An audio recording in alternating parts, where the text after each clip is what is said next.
사랑이라는 단어는 모두의 마음을 기쁘게 해주고 모두의 마음을 평안하게 해주는 단어라고 생각을 합니다. 사랑한다라고 내 입에서 사랑한다는 말이 나오면 그 말을 듣는 사람도 좋고 기뻐하고 말하는 나도 마음이 기쁘게 됩니다. 이 사랑이라는 말입니다. 그래서 우리는 사실 그리스도인의 삶 속에 몇 가지 유념해야 될 것들이 있는 중에 특별히 언어라고 하는 것은 말은 매우 중요합니다. 우리 예수 믿는 사람들은 그리스도인다운 언어를 사용할 줄 알아야 합니다. 세상 사람들과 같은 단어를 사용하지 않아야 하고요. 하나님의 언어, 그리스도인의 언어를 사용할 줄 알아야 합니다. 그 많은 언어 중에 특별히 그리스도인들이 입에 담아야 할 언어라면 사랑이라는 바로 말일 것입니다. 여러분 옆뒤 좌우의 사람을 서로에게 사랑합니다 한번 고백해 보실까요? 예, 다 사랑한다고 그랬잖아요. 근데 오늘 성경에 보니까 18절에 뭐라 하냐면 말과 혀로만 사랑하지 말고 행함과 진실함으로 하자 그랬습니다. 이건 사랑한다라는 말을 하면 말로만요? 이러는 소리를 들어보신 기억이 있으십니까? 근데 저는 이 말씀을 준비하다 그런 생각을 했네요. 말로라도 사랑한다는 말을 좀 많이 하고 살았으면 좋겠다. 말조차도 하지 않는 사람이 있거든요. 여러분 사랑한다는 말을 많이 하며 사시기를 바랍니다. 그 말이라도 자꾸 하다 보면 그 말한 것에 사랑이라는 단어에 익숙해지면서 행함도 진실함도 또 이루어지지 않겠습니까? 그러니까 말로만 하지 말고라는 의미는 행함과 진실함을 강조하고자 한 말이니까 말로라도 사랑한다 고백하는 여러분 되시기 바라요.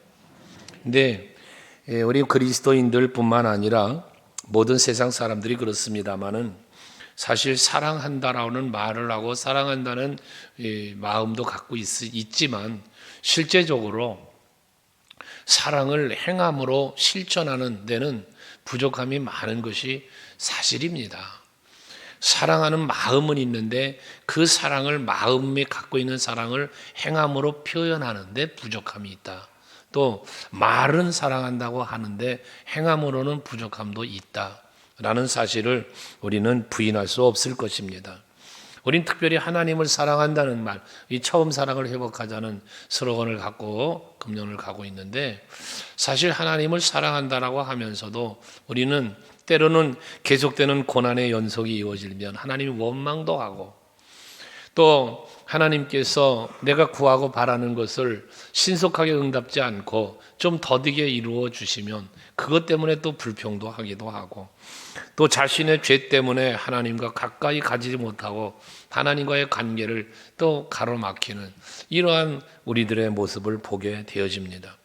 오늘 성경 본문은 하나님을 우리가 어떻게 사랑해야 할지, 사랑에 대한 진정한 사랑, 진실된 사랑, 앞에 말한 18절에 말하는 행함과 진실함으로 사랑을 하려면 어찌해야 할 것인가를 잘 말씀해 주고 있는 오늘의 본문입니다.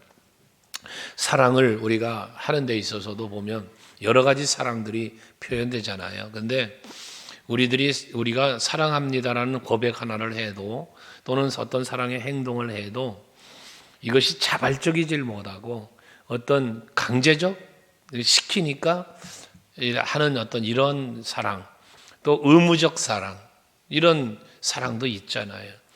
어쩔 수 없어 하는 사랑, 이런 사랑도 있어요. 우리 가운데 이 관계 속에서나 존재하는 데는 하나님과의 사랑도 마찬가지입니다. 우리가 내 의지 없이 또는 어떤 본 마음이 없이 기계적인 사랑, 시키니까 하는 사랑, 억지로 하는 사랑은 이건 진정한 사랑이라고 말할 수가 없겠지요. 진정한 사랑이라면 내 마음속에서 자발적으로 우러나서 자발적으로 우러나서 하는 사랑, 이게 진정한 사랑이라고 말할 수 있을 것입니다. 그래서 우리가 사랑에 있어서 참 아름다운 사랑, 거짓 없는 사랑을 모성애로 표현하는 원인이 거기에 있는 거죠. 어머니가, 아버지보다도 어머니가 모성애, 부성애보다 모성애, 이것은 어린아이를 태중에 품고 10달 동안이나 그 아이를 뱃속에서 기르다가 태어나서 품에 안고 기른 게 어머니다 보니 그 어머니의 사랑은 애틋한 사랑이죠. 이거는 어떤 이유도 조건도 억지로도 물론 아닙니다. 그러나 이런 사랑처럼 우리가 하나님을 사랑하는 일에도 우리는 전적으로 하나님을 진심으로 사랑할 수 있는 우리 중심이 살아있어야 되었다. 성경에 보면 우리를 죄로와 허물로 인하여 죽었던 우리라 그러잖아요. 우린 영적으로 죽었던 존재들이란 말이에요. 영적으로 죽었기 때문에 영적인 감각이 없었어요. 그래서 하나님을 알지 못해요. 그 사랑을 알지 못했던 우리였단 말이죠. 하나님을 사랑할 수 없어요. 하나님을 알려고도 하지 않았고요. 그런데 예수께서 십자가를 지시고 죽으심으로 우리의 죄 문제를 해결해 주시고 우리를 다시 살려주시니까 살아난 우리를, 영생 얻은 새 생명 얻은 거듭난 우리는 이제 영적인 감각이 있어서 하나님을 알게 되고 그 사랑을 깨닫게 되고 그러면서 내가 하나님께 이런 사랑을 받았구나 생각하면서 그 은혜의 감사함으로 하나님을 사랑하는 마음이 생겨지게 되는 것이죠. 그래서 우리가 하나님을 사랑함에 있어서 말로 혀로만 아니라 행함으로 진실함으로 사랑을 하려면 우리는 성령이 우리 가운데 임재하셔서 우리의 마음을 빛으로 조명해 주시고 그리고 예수 십자가의 은혜와 사랑을 깨닫게 해 주실 때 그 깨달음 속에서 더 진실한 사랑으로 하나님을 향한 사랑의 고백이 입술로만 아니라 삶으로도 이루어지게 되어진다는 것입니다.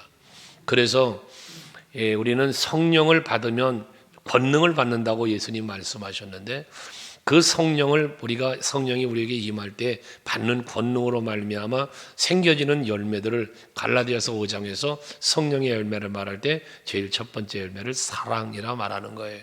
여러분들 이 아침에도 이 말씀을 대하시면서 성령의 임재함 속에 성령의 감동으로 기록된 말씀이 오늘 이 시간 여러분들에게 선포되어질 때에 그 성령의 감동으로 하나님을 알고 그 사랑을 알아서 정말 여러분 자신 스스로가 자발적인 하나님을 사랑하는 사랑의 고백이 입술로 삶으로 이루어질 수 있기를 주의 이름으로 축원합니다.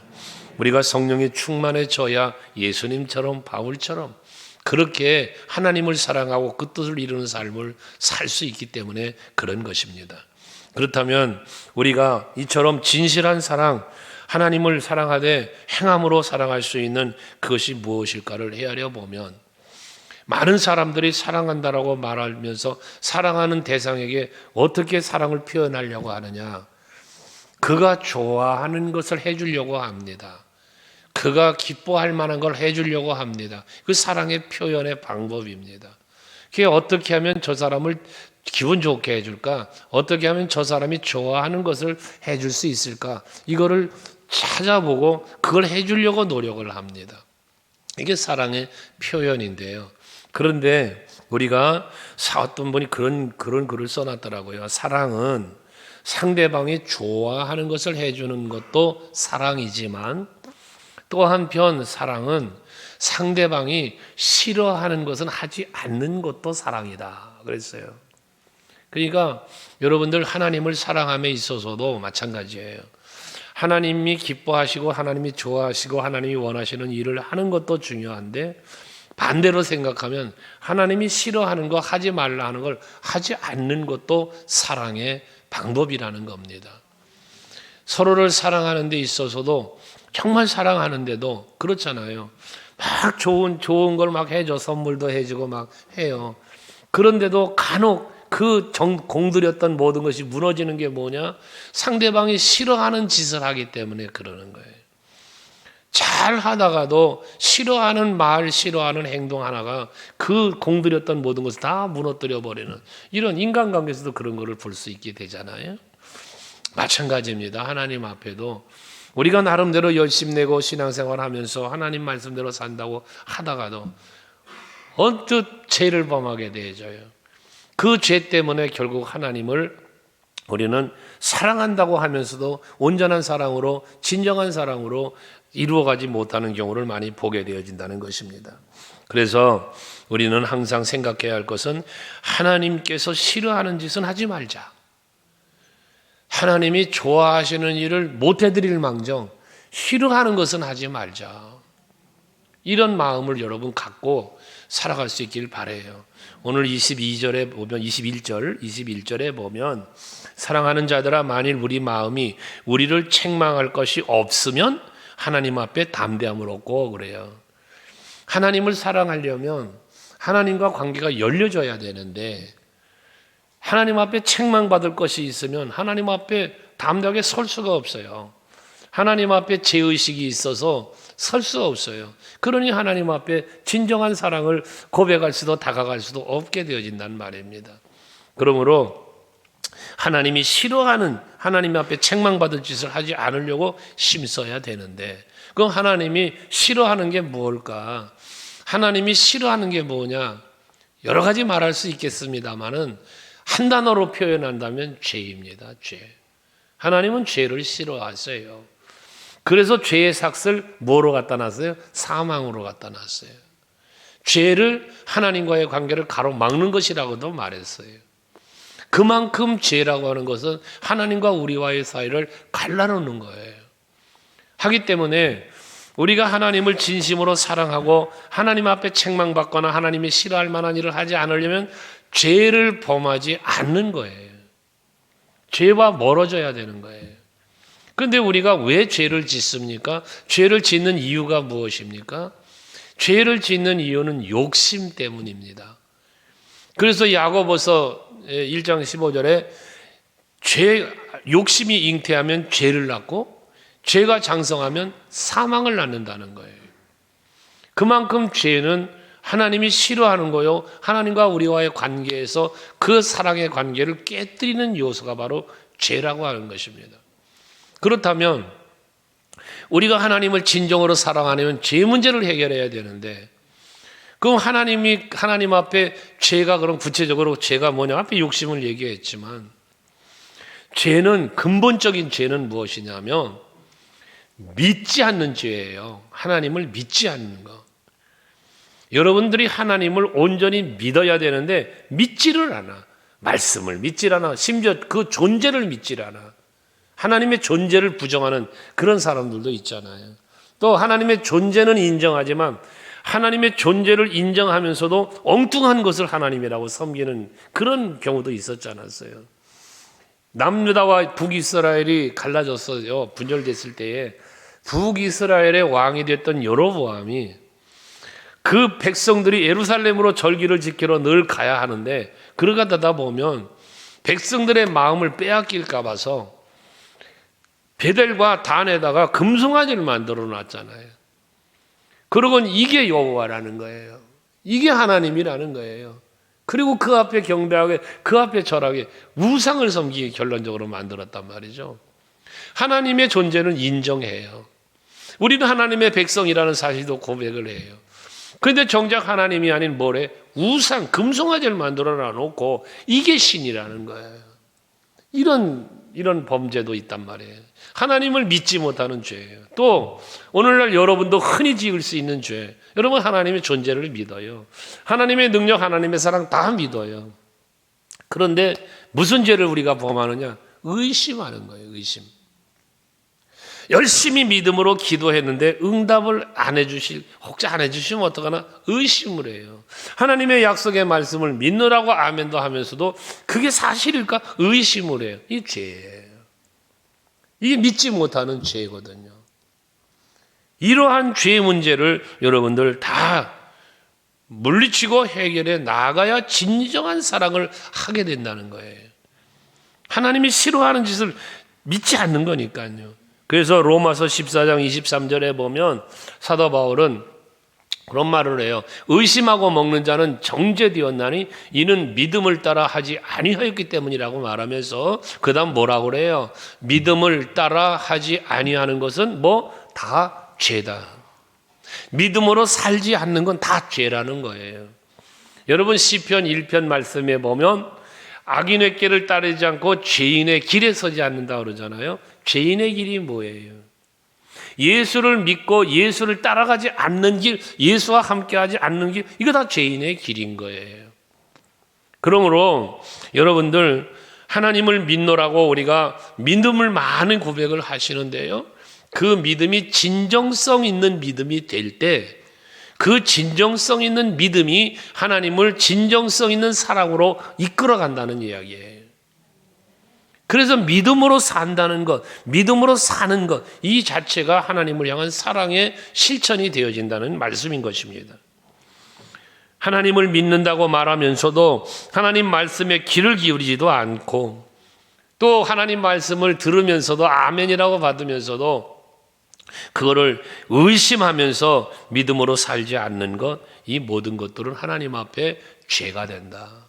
그것이 결국 하나님을 진심으로 사랑하는데 걸림돌이 되게 만든다는 것이거든요. 여러분들 교회 나와서 예배를 드려도, 또 여러 가지 봉사와 수고 헌신들을 해야 하셔도요, 그 바탕에 뭐가 있어야 되냐? 믿음이 있어야 되고 사랑이 있어야 된다는 겁니다. 그래야 진정한 사랑을 할 수 있다는 거예요. 연장선상에서 싫어하는 걸 하지 말자라고 한 것처럼 또 하나는 뭐가 돼야 돼? 같은 맥락입니다만 하나님을 기쁘시게 해드리는 삶을 살아야 되는 거죠, 당연히. 그게 하나님 사랑하는 거예요. 이 진태기하고 승태기를 가끔 자주 보잖아요, 이렇게 옆에서 하니까.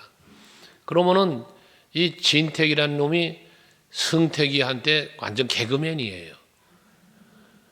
지 동생을 웃긴다고 앞에서 아주 개그를 합니다. 개그를. 그게 지 꿈이 개그맨이 되는 거래요, 진태기가. 그런데 왜 그럴까? 왜 그럴까? 지 동생 사랑하니까. 그냥 대단히 웃겨보려고, 웃게 만들려고 별짓을 다 해요. 땅바닥도 기고. 사랑하니까 그러는 거거든요. 여러분, 정말 사랑을 하면요,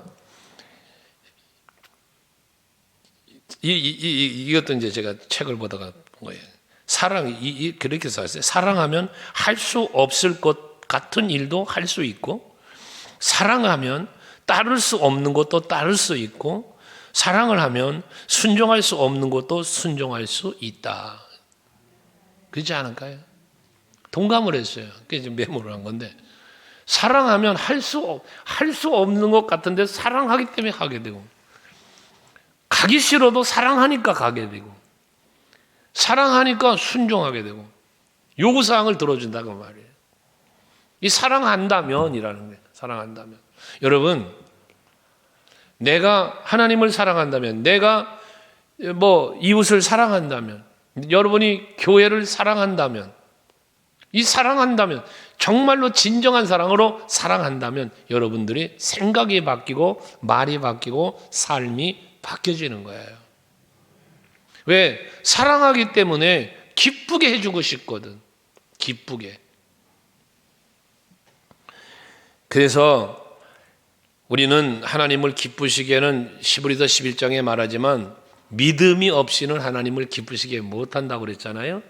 앞에서 말한 믿음을 얘기했는데, 그러면 믿음이 없이 하나님을 기쁘시게 못하는데 믿음이 그럼 있으면 어떤 일이 벌어지느냐? 믿음이 있으니까 말씀대로 사는 거예요. 순종. 그러니까 결국은 하나님을 기쁘시게 해드리는 거는 믿음인데, 믿음의 결과물이 뭐냐? 순종이라는 거거든요. 근데 이 순종에 대해서 예수님은 요한복음 14장 15절 말씀을 이번에 많이 계속 묵상하잖아요, 매주마다. 거기 보면 뭐라고 그랬어요? 같이 읽어봐요. 시작. 너희가 나를 사랑하면 나의 계명을 지키리라예요. 지키리라. 그러니까 내가 하나님의 말씀 계명을 지키는 건 뭐예요? 순종이잖아요. 이 순종이 결국은 사랑의 표현이라는 거예요. 여러분이 하나님을 사랑한다면, 그것이 진심이라면 말씀대로 사는 거다 그 말이에요. 그것이 결국 뭐라는 거예요? 하나님의 기쁨이 된다는 거예요. 아브라함의 순종이 하나님을 기쁘게 했잖아요. 그게 결국 그들에게 은혜가 되고 복이 되었지 않았습니까?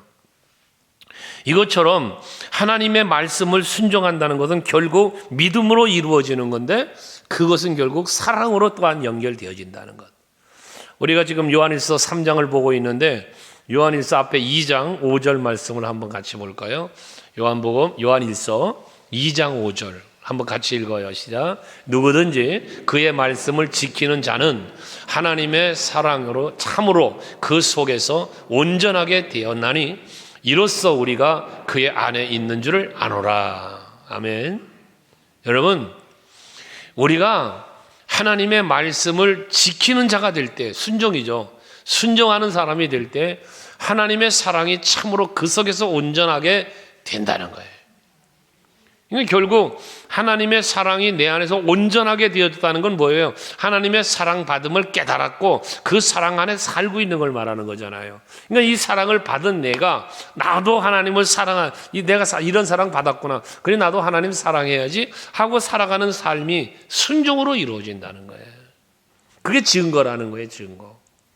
그러니까 여러분 정말 여러분이 하나님 사고 예수 사랑하면 말씀대로 사는 거예요. 그게 증거예요, 증거. 아멘. 우리가 진정 하나님 사랑하면 그 사랑이 나 자신을 하나님의 말씀에 순종하는 길로 이끌어가는 거예요. 아까 얘기했잖아. 사랑하면 따라가지 않을 것도 따라가게 된다고. 예수 가신 그 길을 내가 따라가야 되는데 그 십자가의 길이란 말이에요. 골고다 언덕 가야 되는 길이란 말이에요. 어찌 가고 싶겠어요? 싫지요. 그런데 사랑하니까 따라가는 거예요.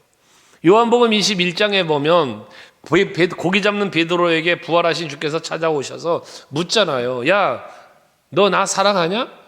예, 사랑합니다. 아시잖아요, 주님. 그때 뭐라 그래요? 그러면 내 양을 쳐라. 내 양을 먹여라. 그리하면 너 나 사랑한다면, 네가 나를 정말 사랑한다면 여기서 너 고기 잡고 있어서는 안 돼. 네가 할 일 따로 있잖아. 네가 나를 사랑한다면 그 고기 잡는 일 말고 내가 너에게 맡겨줄 그 양, 성도들이죠, 여러분. 그거 하라는 거예요. 여러분 마찬가지예요. 여러분들이 정말 하나님을 사랑한다면 여러분들이 해야 할 일이 무엇인지를 알아야 된다는 거죠. 근데 우리는 하나님을 사랑한다면서도 그 사랑한다는 마음이 여러분에 있는 건 사실이거든요. 여러분 하나님 미워하지 않잖아요. 여러분들이 예수를 미워하는 건 아니잖아요. 사랑하는 건 사실이란 말이에요. 여러분들이 하나님을 사랑한다는 거 하나님도 알아요. 저도 알아요. 여러분 스스로 인정해. 여러분 하나님 사랑하시지요? 그 거짓말이 아니란 말이에요. 사랑하는 건 사실이란 말이에요. 그런데 뭐가 문제냐? 하나님보다 더 사랑하는 것들이 생긴다는 게 문제인 거예요.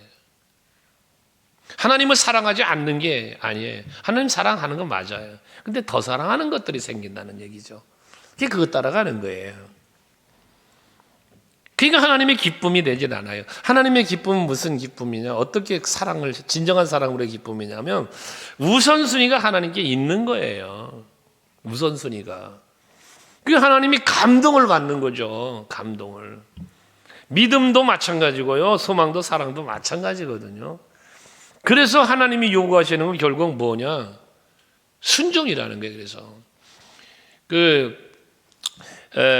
앤드류 머레이라고 하는 그 목사님이 쓰신 글 중에 완전한 사랑이라는 책이 있는데요. 이 완전한 사랑이라는 그 책의 내용 중에 보면 그런 내용이 나와요. 복종이 있고 순종이 있다. 이거 비교해서 말하는 거예요. 근데 우리는 하나님 앞에 복종이 아니라 순종을 해야 된다는 거예요. 그럼 복종과 순종의 차이가 뭐냐? 복종은 억지로 하는 거예요. 강제적으로 하는 거고요.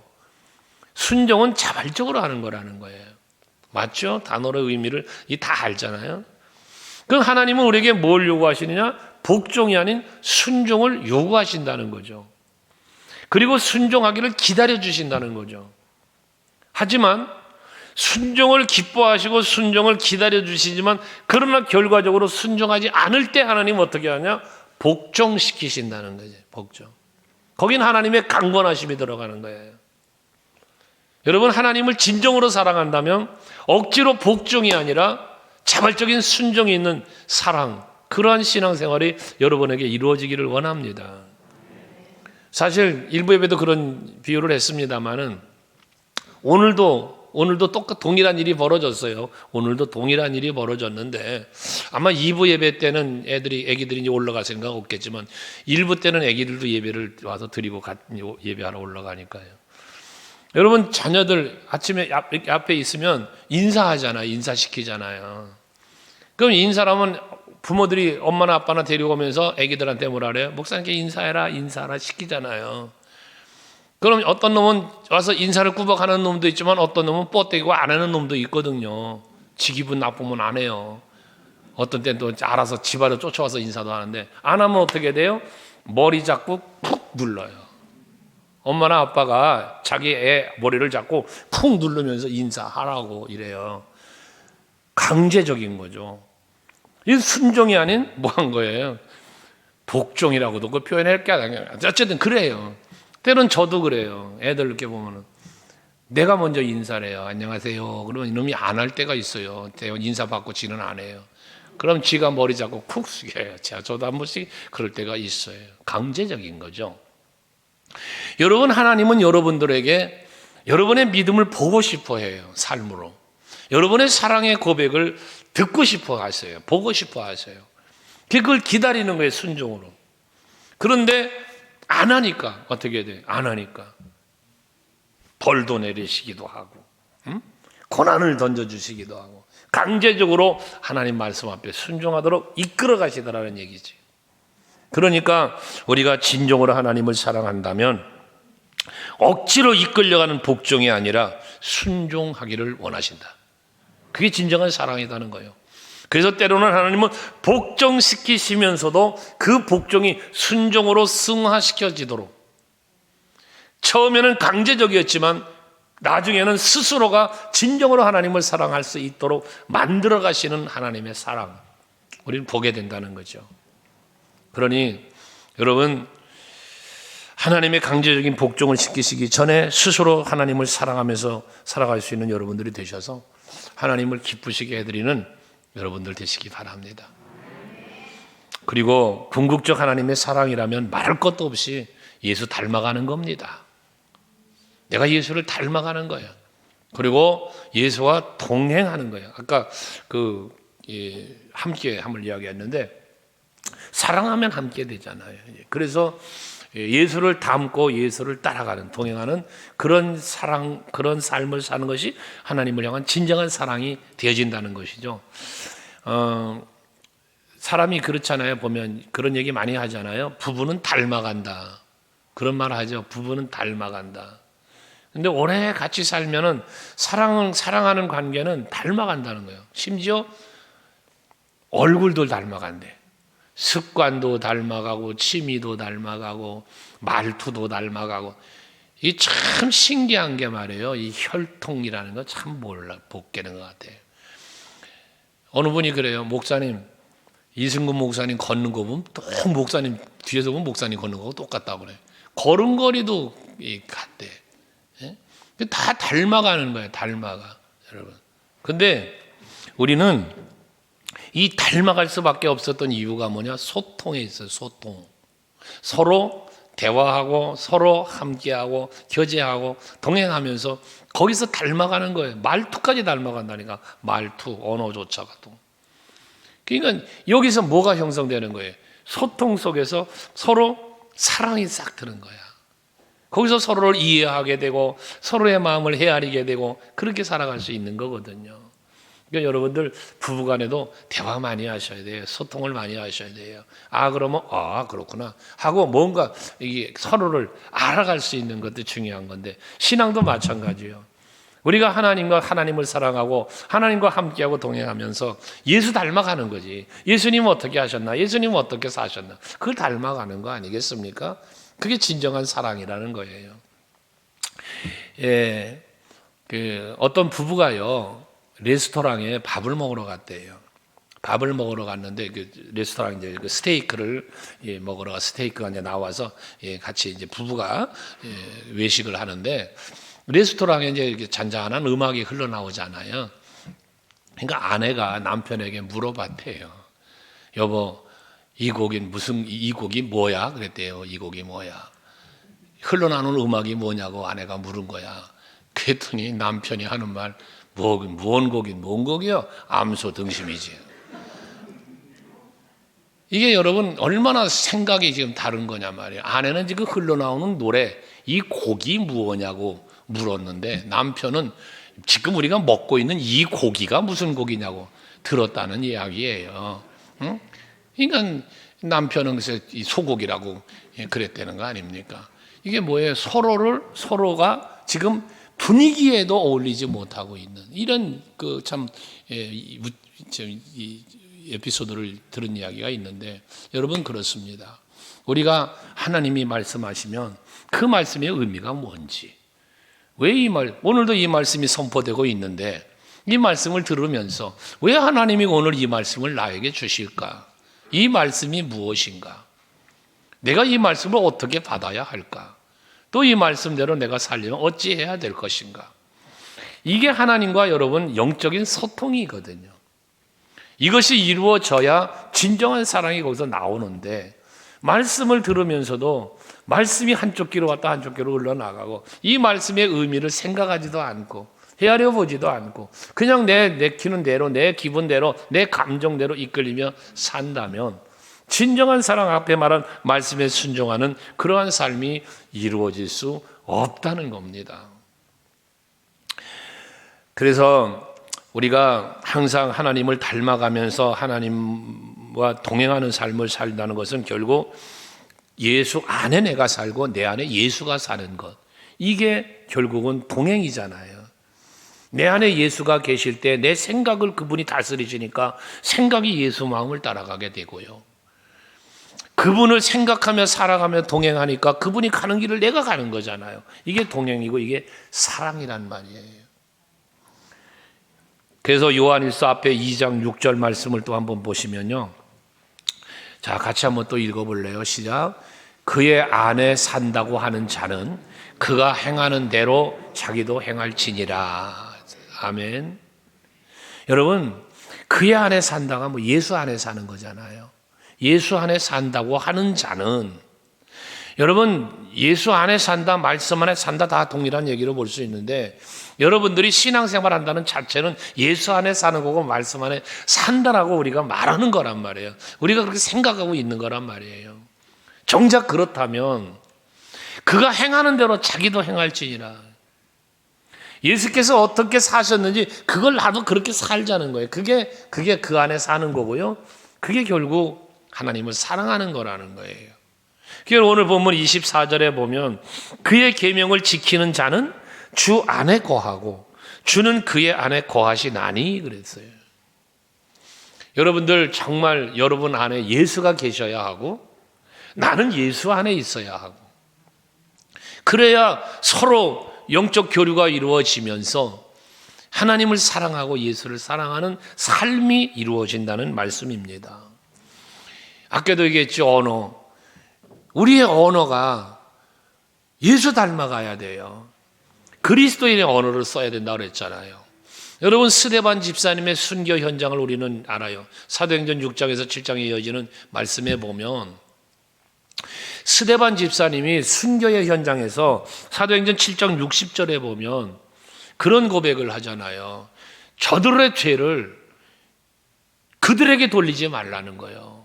이 스데반 집사님의 그 기도입니까? 마지막 순교하는 순간이에요. 그래서 뭐라고 기도했어요? 주여, 이 죄를 그들에게 돌리지 마옵소서 하고 잤대요. 이 죽었다는 얘기예요. 죽기 바로 직전에 이 기도를 한 거예요. 이 죄를 그들에게 돌리지 말라. 그들이 누군데요? 자기를 죽게 만든 돌을 던진 사람들이에요. 근데 그들의 죄를, 이 죄를 저들에게 돌리지 말라고 그렇게 기도하고 죽었대요. 여러분, 예수님께서 십자가에서 자기를 십자가에 못 박아 죽이는 저들을 용서해달라고 하나님 앞에 기도했던 예수님의 모습이 이 스데반 집사님의 순교 현장에서 보이는 거 아닙니까? 여러분, 우리는 조그마한 마음의 상처, 조그마한 자존심의 스크래치가 생긴다고 해서, 그런 마당말이를 들었다고 해서 우리는 윈수처럼 생각하고요, 내 마음에 들지 않는 무엇인가 말과 행동을 했다고 해서 아주 영원한 왼수처럼 돌아다보지 않고 마음상에 있는 그러한 참 웃지 못할 그러한 심령들의 모습이 우리에게 있잖아요. 여러분, 이거 없어야 되는 거예요. 이거. 나는 하나님 앞에 얼마나 정당했으면 나는 얼마나 하나님 앞에 아름다웠나 말이에요. 오죽하면 앞에 쪽에 말씀 묵상했으면 벌러지 같은 나, 이런 나를 사랑했던 하나님의 사랑을 받은 내가 그 조그마한 실수와 조그마한 잘못 하나도 용서하지 못해서 마치 평생 민수처럼 그러고 살아가는 이런 모습들은 여러분 없어야죠. 특별히 교회 안에는 그런 일이 없어야 됩니다. 예? 서로를 사랑하고 보듬어 안을 줄 알아야 돼요. 예? 나는 얼마나 떳떳하고 얼마나 잘났다고. 여러분들도 그런 거 있잖아요. 저 사람이 나한테 상처, 나는 다른 사람한테 상처 안 줬나? 나는 사람들한테 누구에게 마음 아프게 한 일이 없나? 더 심한 일을 했으면서도 그러지 못하는 것들 있거든요. 여러분, 우리가 정말 하나님 앞에서, 사람 앞에서, 그리고 그리스도의 몸된 교회 안에서 여러분들 사랑을 실천하며 사시기 바래요. 그게 진정한 사랑이 되어야 돼요. 그게 아름다움이에요. 그래서 스데반 집사님 얘기했으니까 그 7장에서는 이제 그 순교의 현장이었잖아요. 죽는 순간이었잖아요. 그 앞에 사도행전 6장 15절에 보면요, 스데반 집사님이 지금 공회원들 앞에 모여 앉아가지고 지금 공격받는 거잖아요. 그런데 그 앞에서 막 스데반 집사님이 설교를 또 하잖아요. 그런데 하늘을 우러러, 그 상황에서 하늘을 우러봤다는 거 아니에요? 오직 예수 바라본 거지 뭐. 근데 하늘문이 열리고 세상의 보좌 우편에 서 계신 예수께서 보였다는 거예요. 그 모습을 바라보니까 뭐였어요? 그 얼굴이 천사의 얼굴 같았다는 거예요. 누가? 그 공회 중에 앉은 사람들이 볼 때 스데반을, 공회에 앉아있는 사람들이 다 주목하여 스데반을 보았다는 거예요. 그런데 그 스데반을 보니까 세상에 공포에 떨어야 되고 두려워해야 될 스데반이 얼굴이 천사 얼굴과 같더라는 거예요. 자, 여러분, 여러분의 얼굴이라는 건 단순히 얼굴이 생긴 것만 말하는 게 아니고요. 사실은 여러분의 삶의 모습을 지켜보잖아요. 누군가가 지켜보잖아요. 가족들이 지켜보고, 교회 안에 성도들이 지켜보고, 직장감 동료들이 지켜보고요. 주변의 이웃들이 여러분을 볼 거 아닙니까? 여러분을 바라볼 때 여러분의 모습이, 얼굴도 삶의 모습이 천사 같다.